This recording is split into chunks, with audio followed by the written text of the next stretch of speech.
you know what you would like this evening, sir? Yes, I think I do.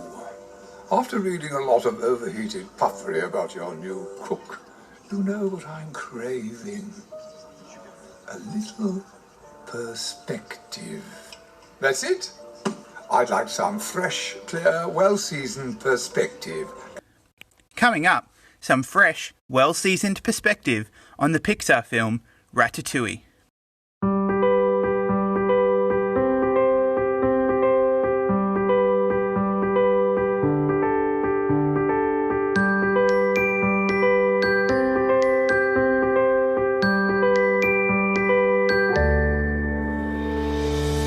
Welcome everyone to the very first episode of the Film and Food Podcast. I'm your host, Chris Roberts, and thank you so much for joining us for this special moment. I'm so excited to be sharing my passion and love for movies and food with you all, and I can't wait to see where this journey takes us.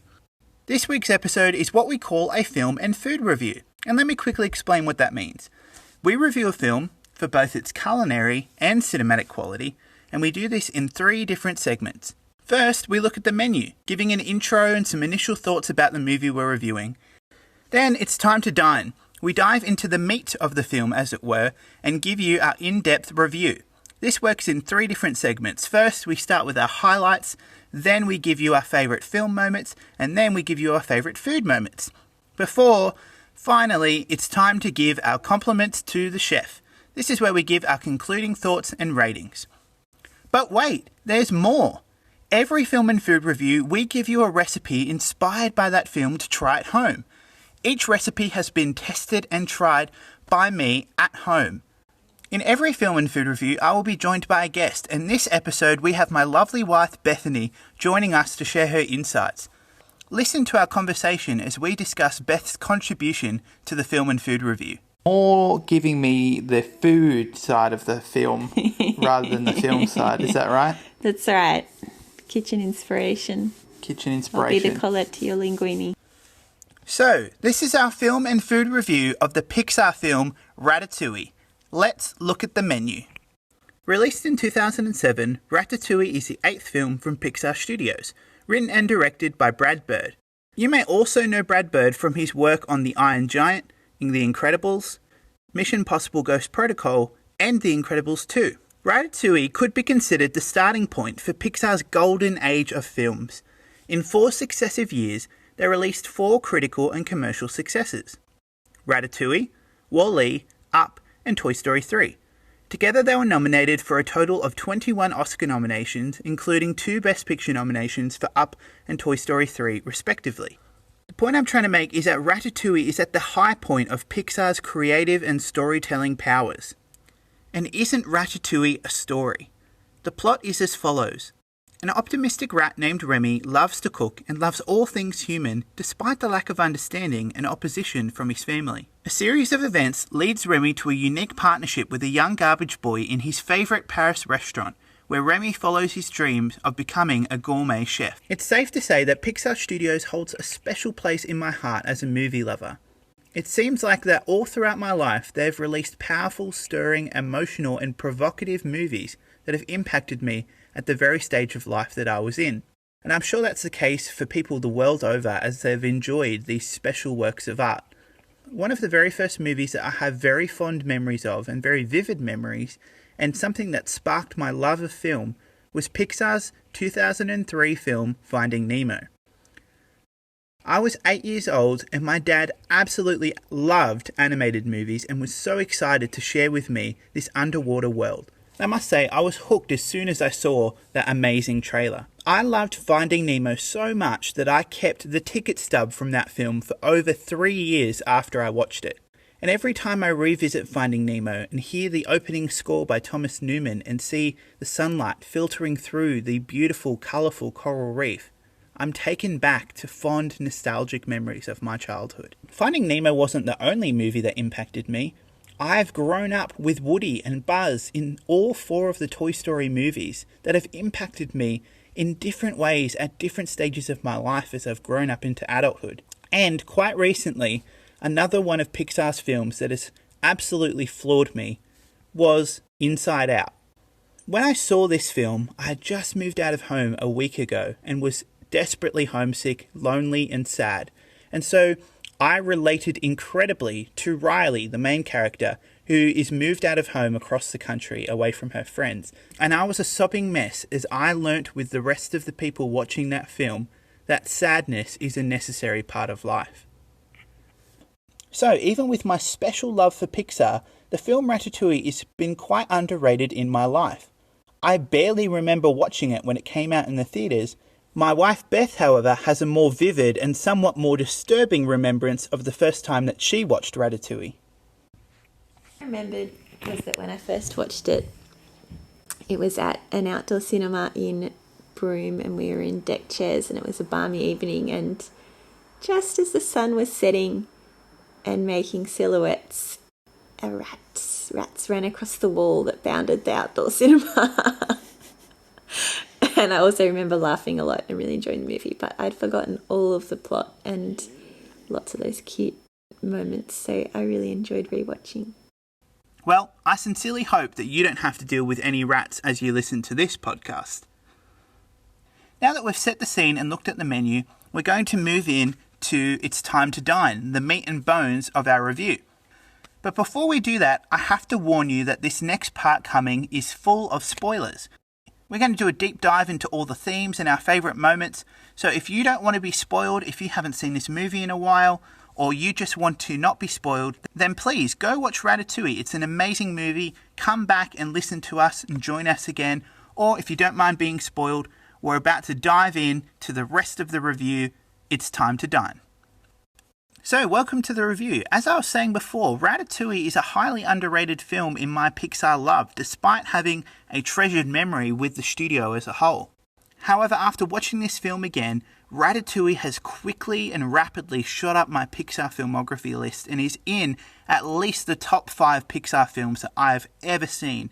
It is that good. Anyway, more to discuss on the film's quality, but I'm just going to let you know how we're going to go about reviewing the film. So first we start with the highlights. We always start with the positive here at the Film and Food Podcast, and yes, not every film is perfect, and we will talk about flaws here and there, but we always start with the highlights. So we're going to start with our favourite moments of the movie. Then we'll talk about our favourite film moments, how the different techniques and choices that they made in this film created a cohesive whole, before finally giving you our favourite food moments. And so it wouldn't be the Film and Food review without talking about our favourite food highlights. And boy, is this movie full of food highlights. Of course, chucked in there, we'll be talking about our themes and we'll be talking about all the little details that we absolutely adored about this movie. But there is one more thing that we'll discuss at the end of this section, which is this week's delicious recipe, and it is, of course, inspired by this film. It is a recipe for the amazing vegetarian dish, Ratatouille. I also am looking forward to you making me some ratatouille.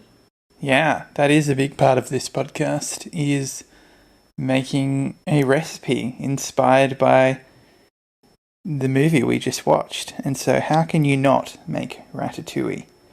Definitely. I would love to make ratatouille with you. Without further ado, let's talk about highlights. I'm going to pass it over to Beth and she's going to share some of her highlights and favourite moments from the film. When the rats went in the dishwasher. That was so cute because I was having hygiene problems. So that was great, seeing that they were all squeaky clean and they were so cute. Yeah, I just liked the cooking scenes. I got a bit scared in the chase. Didn't want him to get squished by a car. Do we see rats in Manly? I don't know. Yeah, we do. At the bus stop. At the park. You know? Yeah. I'm glad they're not in our house. That's a good thing. But seeing them out and about, they're fluffy. Fluffy is a word.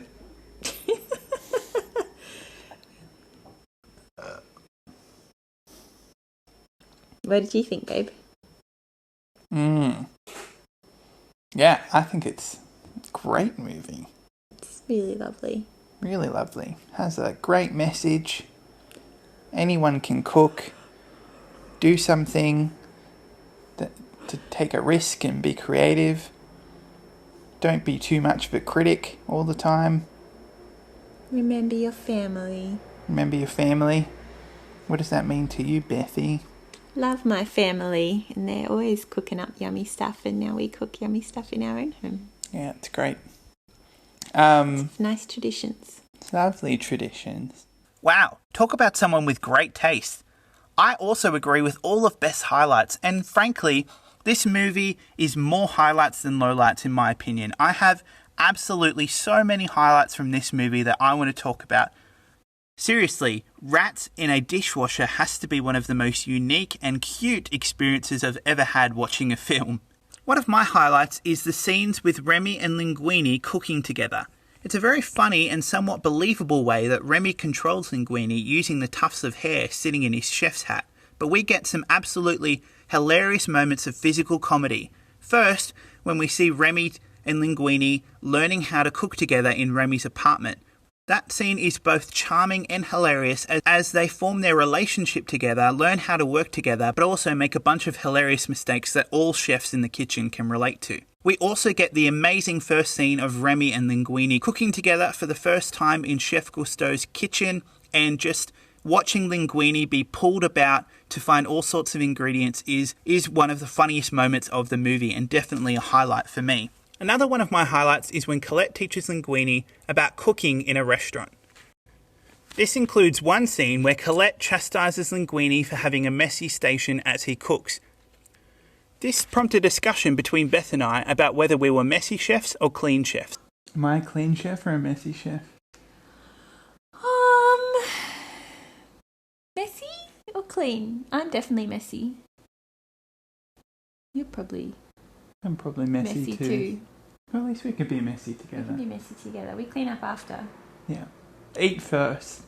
Eat the dish you made first. Enjoy. Enjoy and then clean up. Yeah. So, that's the verdict. We're both messy chefs. However, we're both messy together, so it's not too bad.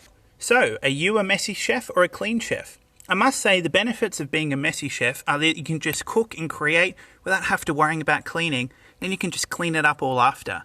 But I envy you clean chefs because you have the diligence and the ability to keep things clean and tidy as you go along. Then you can eat and enjoy and not have to do a huge cleanup afterwards. So well done if you're a clean chef. Another one of my highlights is when Remy stays over at Linguini's house for the first time, and Linguini wakes up in the morning seeing that a whole bunch of his food has gone and blaming Remy for running out and stealing all the food. But we see that Remy has actually cooked a human-sized omelette and a little rat-sized omelette. It's just one of the many tender moments that establish that relationship that make the film work so powerfully. It's also just so cute and sweet and adoring, and it just speaks to the wonderful power that food has in bringing people together. Seriously, I could go through this whole movie and nearly all of it would be a highlight, so we better actually move on to the different segments of this review. So we're going to talk about the film moments and we're going to talk about the food moments, but first we're going to start with the film moments. Ratatouille is such a perfectly executed film in every single way. Pixar has a reputation of creating films that speak to all ages, children and adults alike, and Ratatouille is a perfect example of that. But I almost think that the film is aimed at adults and children can also still have a good time watching it. And I think it's a miracle that Brad Bird and his team were able to weave together a story that both can connect to young people and older audiences. For example, we get maybe 5 or 6 different chase scenes in the film that add to the plot certainly, that are so well directed and so frenetically paced that one can't help but be invested in, as well as slower moments that speak to the characters and allow relationships and feelings and themes to be developed. It's a perfect balancing act. It's just a testament to how Pixar never talks down to its audience, but instead creates a world, creates a story that is sure to engage audiences on every level rather than just spoon-feeding them plot and things that they think kids will like. This is a film that I think will just be more rewarding each and every time I visit it. So how exactly did Brad Bird and his team achieve such a perfectly crafted and perfectly balanced film? First, let's talk about Brad Bird. Brad Bird is an incredible writer and director who has made his name for his action movies like The Incredibles and like Mission Impossible Ghost Protocol. But it isn't just his action chops that he has a name for. all of his films aren't afraid to tackle with some more mature themes. For example, in The Incredibles, we have very realistic portrayal of a family and a dwindling marriage, and not many animated films, even today, still have the guts to be able to dive into some of those themes with such honesty and vulnerability, and have audiences grapple with that from kids to adults. You see Brad Bird's directorial talents on display in every single scene of this film. As I was saying, his action style works perfectly in some of those chase scenes. His brilliant action directing is on full display in some of those chase scenes, where instead of using fast cut editing, he uses these beautifully choreographed long takes. Whether that's Remy's journey through the underbelly of Chef Gusteau's kitchen, or through the tunnels and little holes inside a house, we are in Remy's POV, and we are understanding through this choice what it's like to be a rat scurrying and scampering around on the floor. And Brad Bird uses low angle shots so much in this film to show the difference of size. We see Remy low looking up at things so many times, looking up at Linguini, looking up at the TV. And this contributes to the theme, anyone can cook. It's showing that Remy is small. Remy is a rat, but even he, can be a great artist, can be a great chef. And Brad Bird isn't afraid to use directorial flourishes in his films. There are so many amazing camera techniques that he uses that are only usually seen in live action. For example, there's this beautiful dolly zoom at the beginning of the movie when Remy and Emile are in the kitchen stealing food and Remy watches Chef Gusteau on the kitchen. You see Remy standing on the kitchen bench with the TV in the background, and as the camera moves, we see the TV grow larger and larger while Remy stays the same size. This technique would probably go unnoticed and is very subtle, but it shows the level of attention and care and thought put into every shot. This simple dolly zoom is not just done for the sake of it. It shows Remy's love of Chef Gusteau, and we are drawn in as Remy is drawn in, listening to the inspiring words of Chef Gusteau as he talks about his philosophy of food. And this attention to detail is seen in every single aspect of the movie. Beth was quick to notice the brilliant rendering of the French architecture. I really enjoyed the architecture. I'd already noticed the floor in the kitchen. I just thought that was really nice. And then Good looking floor. They used it as part of the plot when the rats hid on the black tiles so Linguini wouldn't spot them. That's right. So that was really a nice touch. That was a nice element of the set already, and then they brought it into the storyline. The attention to detail in like the authentic French ovens, like the kitchen is pristine, the architecture is so like meticulous in its detail, like, and even tiny little scenes, like when they're floating down the boat in the little can thing with the fire and the little bed and his brother, and like they didn't focus on that much, but that was super sweet. Definitely. And like, yeah, just the lighting in every scene was just like pristine. The set design and production design in the animation is just exquisite. And one of my favourite moments of the attention to detail is when we first see Linguini's tiny French apartment. Of course, it's incredibly accurate to Parisian apartments to be so small, but my wife and I live in a 30 square metre apartment, and so we definitely appreciate the joys and challenges of living in such a small space. His apartment, very sweet. Tiny French apartments. Love it. Love it. Reminds us of our own little unit. Got a lot It's even of smaller. tiny kitchen experience. I kind of liked his first apartment more than his second apartment. Yeah. His second apartment was his sellout apartment. It was too big for his little pal. Too big for his... Too big for little chef's ego. legs. For his ego. Yeah, the first one and his first night looking out in those little windows, that sense of optimism and really sweet. So there's the French architecture, the tiny French apartments, but it is also in every single aspect of the cooking and the food. Chef Gusteau's is a brilliant, brilliant set, and it is an astonishingly good-looking kitchen. Hashtag kitchen goals. The beautiful black and white tiling, the gorgeous French ovens, every single part of that kitchen, the scratches on the pots, the flames on the stove, every single part is rendered with such meticulous care and detail. I know that I was drooling at the prospect of cooking in such a kitchen, and I'm sure all of my kitchen lovers out there, all of my cooks, would jump at the opportunity to spend a day cooking in that amazing kitchen. Yes, a good story is the most important part of a film, but the attention to detail, the set design, the animation only contributes vibrancy and richness and just makes this story elevate to a higher level. It is just such a joy and pleasure to watch this meticulously crafted film. Again, there's so many things to mention. I absolutely adored the music, which is by Michael Giacchino. Michael Giacchino is one of the most prolific and successful film composers who did films such as The Incredibles, Inside Out, War for the Planet of the Apes, and his Oscar-winning score for the film Up. Michael Giacchino gives us this jazzy score that ranges in tempo. At some moments in the fast, frantic scenes, it is skitty and fast and rampant and frantic and anxious. And it really accentuates the scenes where we're scurrying along with Remy and understanding what it's like to be a rat. However, the music also slows down and gives us beautiful moments of empathy and relationship and emotion. One of my favourite examples of this is the beautiful music that plays while Anton Ego reads out his review of Chef Gusteau's kitchen.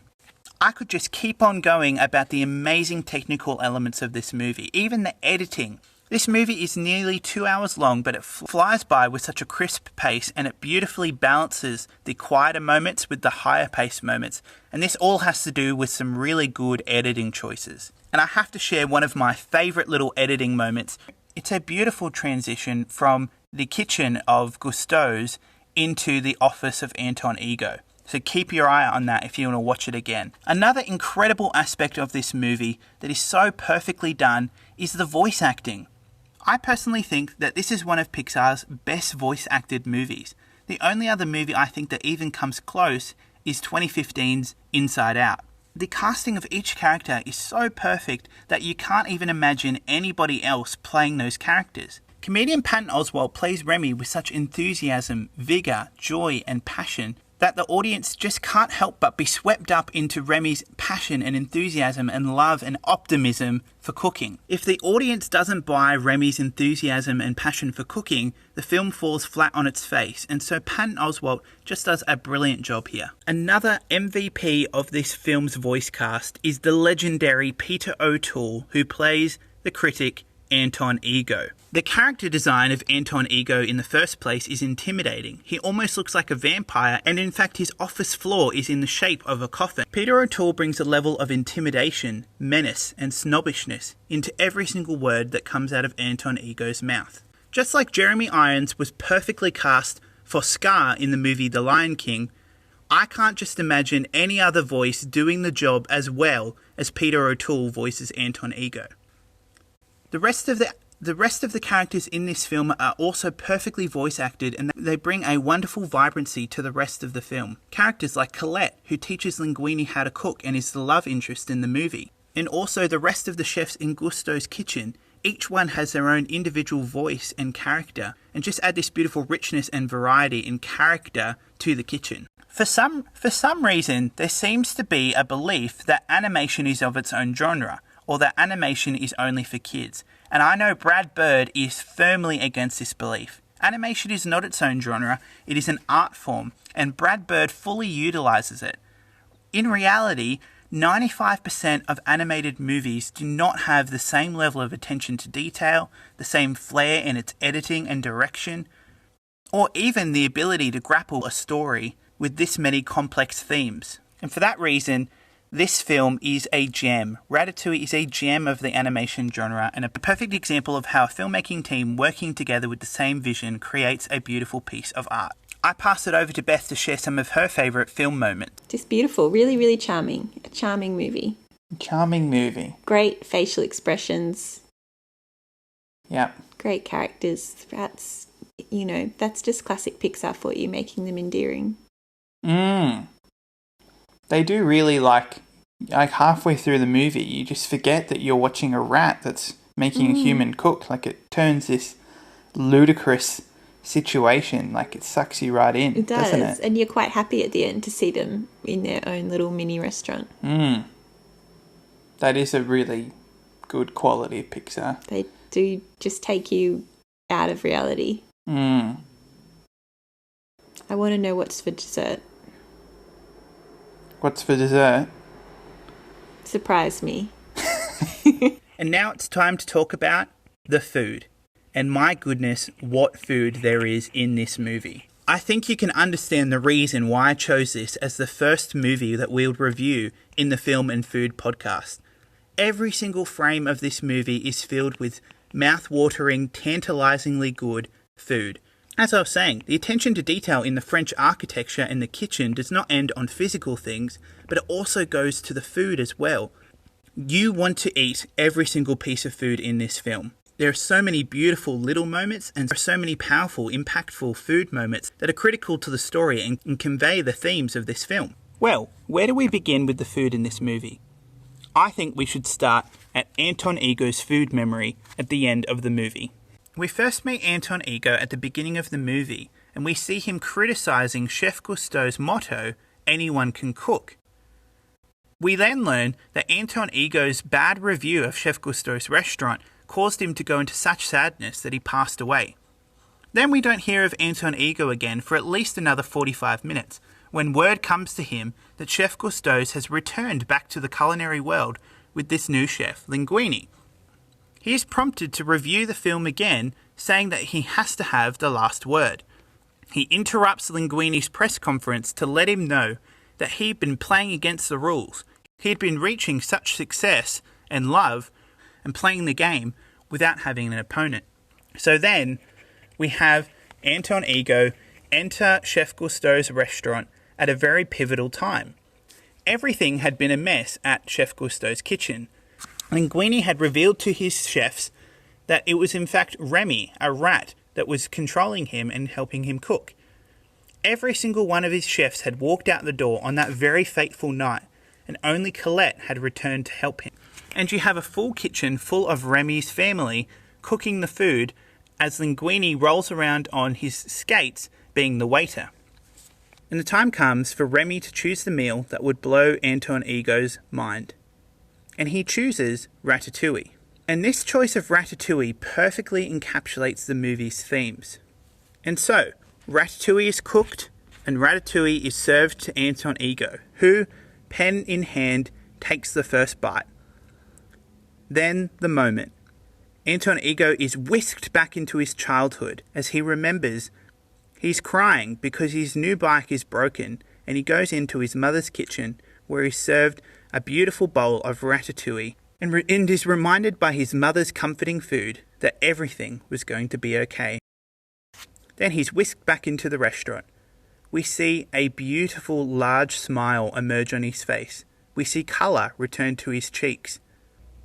And after this look of complete and utter astonishment, he greedily and hungrily takes bite after bite of the beautiful ratatouille. This has got to be one of my favourite scenes in all of Pixar's filmography, and it perfectly encapsulates the themes of the movie. Anton Ego professes that he loves food. He loves it so much that if it doesn't wow him, he'll spit it out. And Remy has the gall to serve him ratatouille, which Colette herself calls a peasant dish. In fact, it was a bold statement to produce such a lowly meal for the esteemed critic Anton Ego. Here we see Ego literally shedding his ego. His love of food had caused him to become a gatekeeper, had caused him to become prideful, to become bitter and twisted. And really, there was no love in him anymore. There was no passion, there was no joy. Everything was being viewed from a negative place. And all of this is beautifully summed up in Anton Ego's review, which is read out towards the end of the film, where he says, "The work of a critic is easy.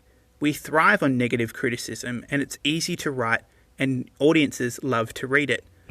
However, the most meaningless piece of junk is probably worth more than someone's criticism. But a critic really risks something in the defense of the new. It's true, not everyone can be a great artist, but a great artist can come from anywhere." These beautiful words show us the redemption and the courage of Ego. By embracing and recommending and brilliantly reviewing this new kitchen experience, this rat cooking this amazing food, He lost everything. He lost his reputation, and Chef Gusteau's was closed down. But in fact, he had discovered his passion, he had discovered his love afresh, and he had realised just the simple beauty and joy of eating something delicious.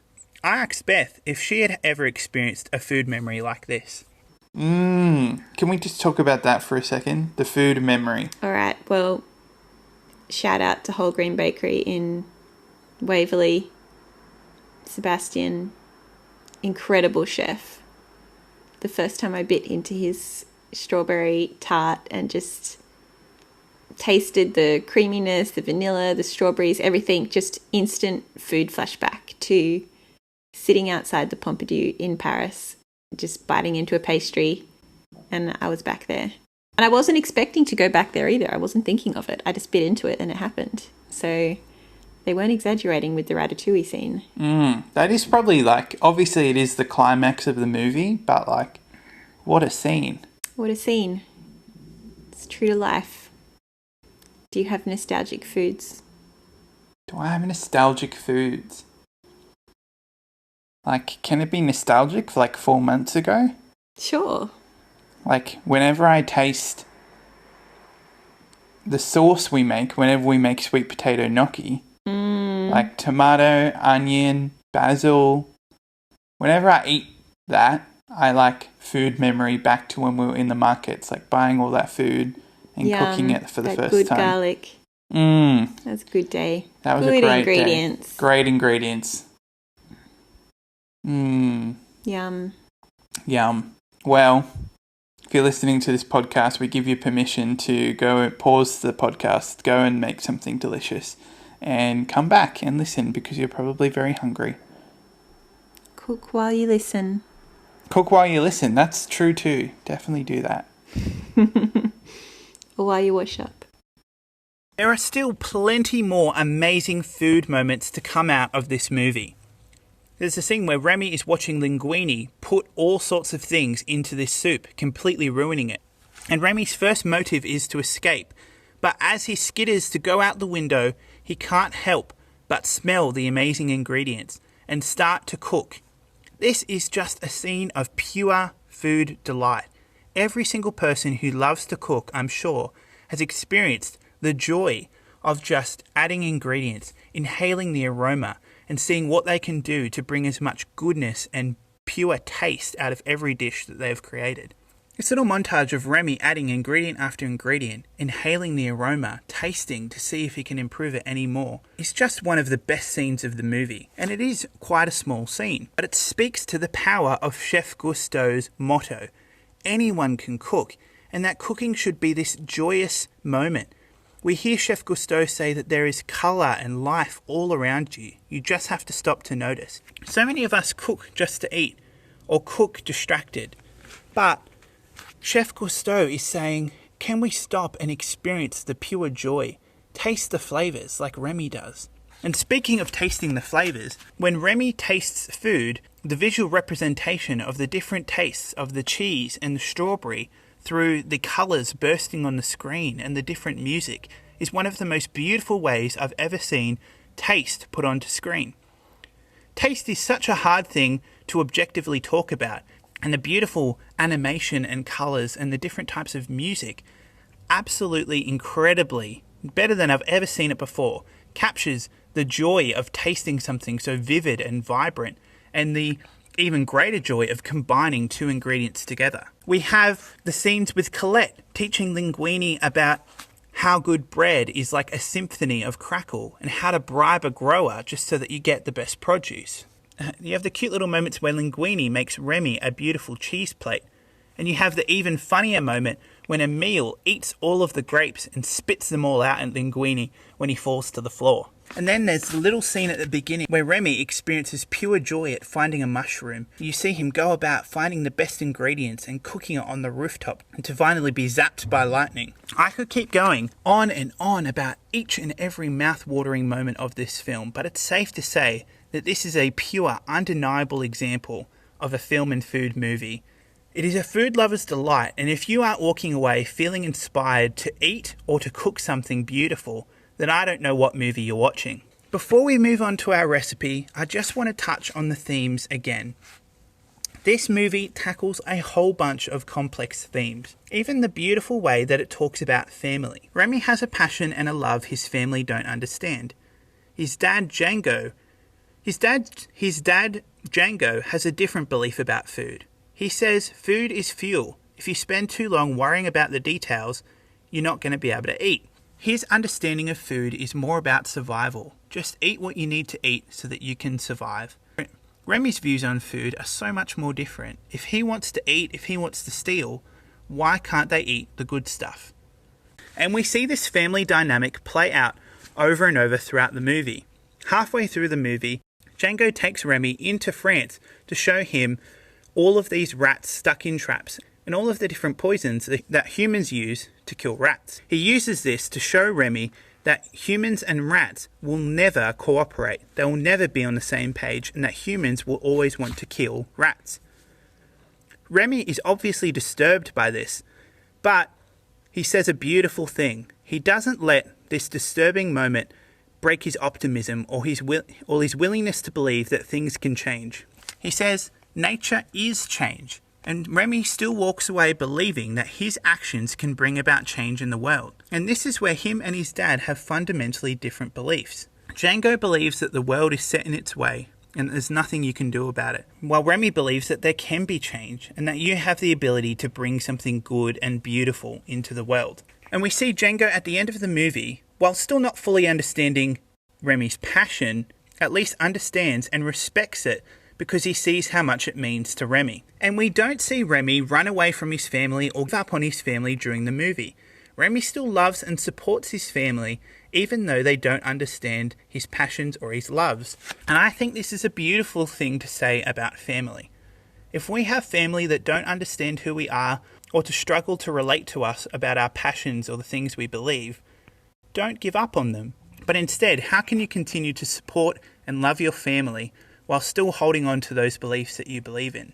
Again, this is meant to be a kids' film, but it just tackles these themes with such complexity and with such richness. And finally, there's the big theme, the one that's at the beginning of the movie, which is Chef Cousteau's theme, anyone can cook. I asked Beth what she thought of the motto, anyone can cook. Do you believe that anyone can cook? Yes. If you can read, you can cook, as my mum says. I believe that is true. It's just the love of food that I share with him, not the belief about its production. Nice. Don't want to waste good time on bad food. Yeah, that's true. If it doesn't take long to cook and it's not that good, I'm not that disappointed. But if I've spent a lot of time, tracked down ingredients, made it, and it's not even yummy, then I'm just mad. Yeah. 3 strikes, you're out. 3 strikes, you're out. What does this actually mean?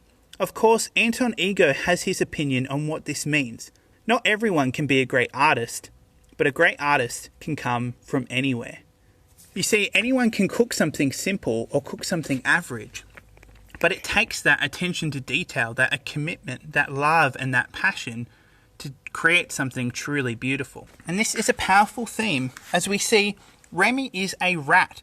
Rats have absolutely no place in a modern kitchen, and there is no way on earth that anybody would expect a brilliant chef to come from a rat. However, this truly encapsulates this theme. A great artist can come from anywhere. And so if you're listening to this and you have a dream or a passion or a belief, but you believe who you are, where you've come from, what you've done, or any sort of factor is holding you back from following that dream, well, I want to point you back to this film. You see, taking a risk, doing something new, creating instead of critiquing is one of the hardest things to do. I'm creating a podcast that reviews other people's creativity. However, I want to add my level of creativity and love to this podcast. And it is a bit daunting and vulnerable to put my voice out into the world. But this movie has inspired me to do something new, to have a go, to share my passion and love with other people in the hope that other people can also too experience the love and passion that comes from the wonder of cinema and the beautiful joy of cooking. You see, there is power when we come together to eat. There is simple power in eating a beautiful, tasty meal. It's an act of love to cook for someone. It's an act of creativity to make something new. So, there is some value in critiquing something, but there is greater value in creating, bringing something good and beautiful and inspiring to the world that can bring about a positive change. With all of the trouble and pain and confusion and injustice in the world, let's be more like Remy, optimistic and wanting to bring good things and bring about good change in the world, and be less like Anton Ego, who has created his own puffed up pride from his negative criticism and is sitting on the sidelines rather than contributing anything good to the world. That's what this podcast is all about. Finding the beauty and the joy and the wonder that comes from cinema. I believe that there are so many things, so many fundamental truths that we can learn from the human experience, from seeing films from other people's perspective. It grows empathy in us. We start to put ourselves in other people's shoes, and we have a greater appreciation for the things that other humans beings can go through. This in turn helps us to love and respect other people, no matter who they are, because they are also human like us. Well, what an amazing film. Before we give our compliments to the chef, we need to talk about this week's recipe, which is of course for Ratatouille. Now, I absolutely loved making Ratatouille when I tested this recipe. It is a luxurious dish that I recommend making over a weekend or when you've got plenty of hours. If you've got a friend or you've got dinner guests coming over and you want to cook together, this is such a good dish to do that because there is a bit of prep work, but it creates a beautiful, rich, vibrant flavour that will just wow anyone. And if you don't believe me, I'm going to pass it over to Beth to hear her reactions when she tasted my Ratatouille recipe. So delicious. I'm dying and I'm going to eat all of it. It's really good. It's like the texture. The herbs have gotten a little bit crunchy at top. The vegetable is so tender. The tomato sauce is like subtly spicy somehow and delicious and velvety, and I just need another bite so I can confirm for you my thoughts. Well, that glowing recommendation says it all. This is a must-cook dish that will wow anybody who tries it.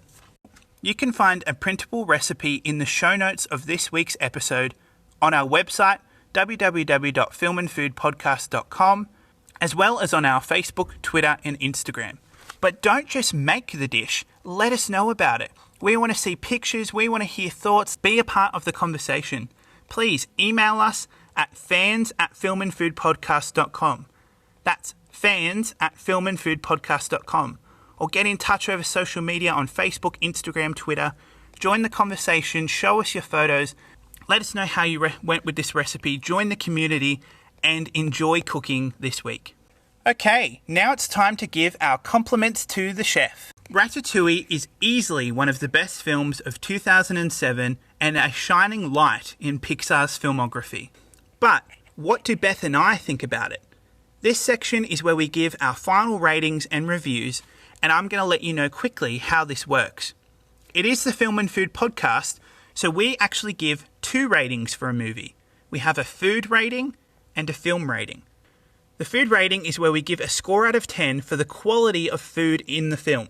This is how much food there is in the movie, how the food contributes to the plot, how tasty the food looks, all the things about food in the film we give a rating out of 10.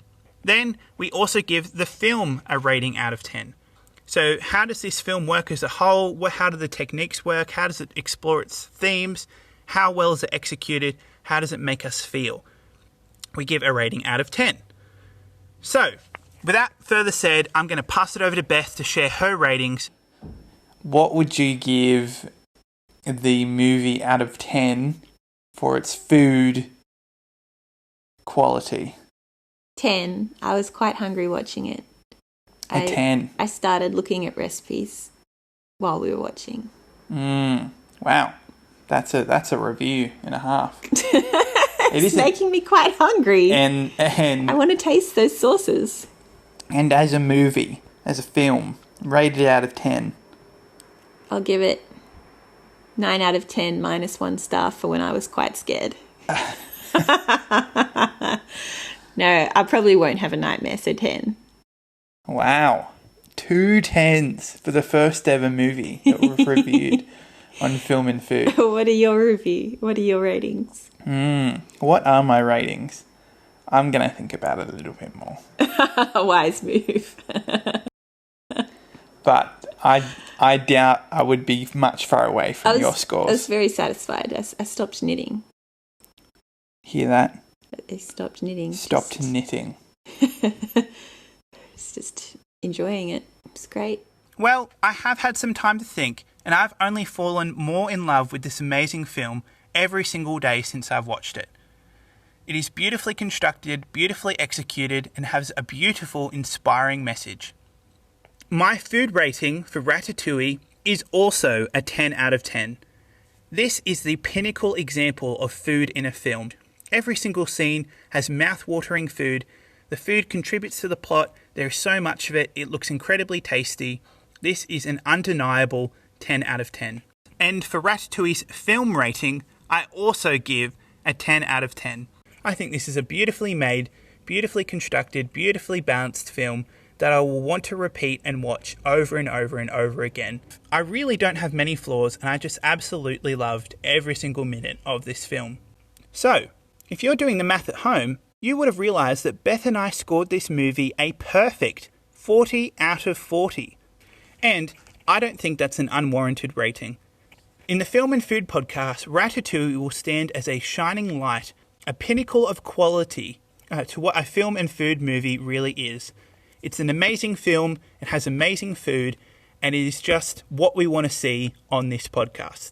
So, that about does it for this week's episode, a film and food review of Ratatouille. We have absolutely loved watching this movie, cooking the Ratatouille, and reviewing and discussing about it. It's such an incredible film. If you like this episode and want to get involved, I'm passing over to Beth to talk about being a guest on this podcast. Send us your CV if you'd like to be a guest. Yeah, I mean, What's your qualifications? I don't have any qualification. I want to see reviews, what you've eaten, what you like, what you watch. Yeah, if you want to be... Do you love food? Yeah. Would you spit it out if you didn't like it? Do you love film? Would you spit it out if you didn't like it? Would you fall asleep? Would you fall snore? asleep? Do you talk? Do you walk away from the screen? Let us know. That's right. If you love film, if you love food, or love both, that's even better. We'd love to have you on the show. Email me, fans@filmandfoodpodcast.com. That's fans@filmandfoodpodcast.com. We can have a chat and see if you can be a guest on the next film and food review. Finally, I ask Beth if she has any final words. Any final words? Any final words of inspiration? I feel like a pastry. If you enjoyed this podcast, can I ask you a favour? Can you share it with a friend? We're at the very beginning of our podcasting journey and we want our name to get out there to all who would want to listen to a podcast like this. So please, if you can, if you have the time, share it with a friend and let them know about the podcast. Be sure to subscribe to the Film and Food Podcast wherever you get your podcasts. We're on Apple, Spotify, Stitcher, TuneIn, and SoundCloud. Make sure you join the conversation. Email us. The address is fans@filmandfoodpodcast.com. I'll say that again. fans@filmandfoodpodcast.com. And join the conversation on social media. We're on Facebook, Twitter, and Instagram, all at the Film and Food Podcast. Let us know how you went with the recipe. What did you think of Ratatouille? Give us feedback, suggest a movie to review. The most important thing is to join the conversation. Until next time, goodbye, and thanks for listening.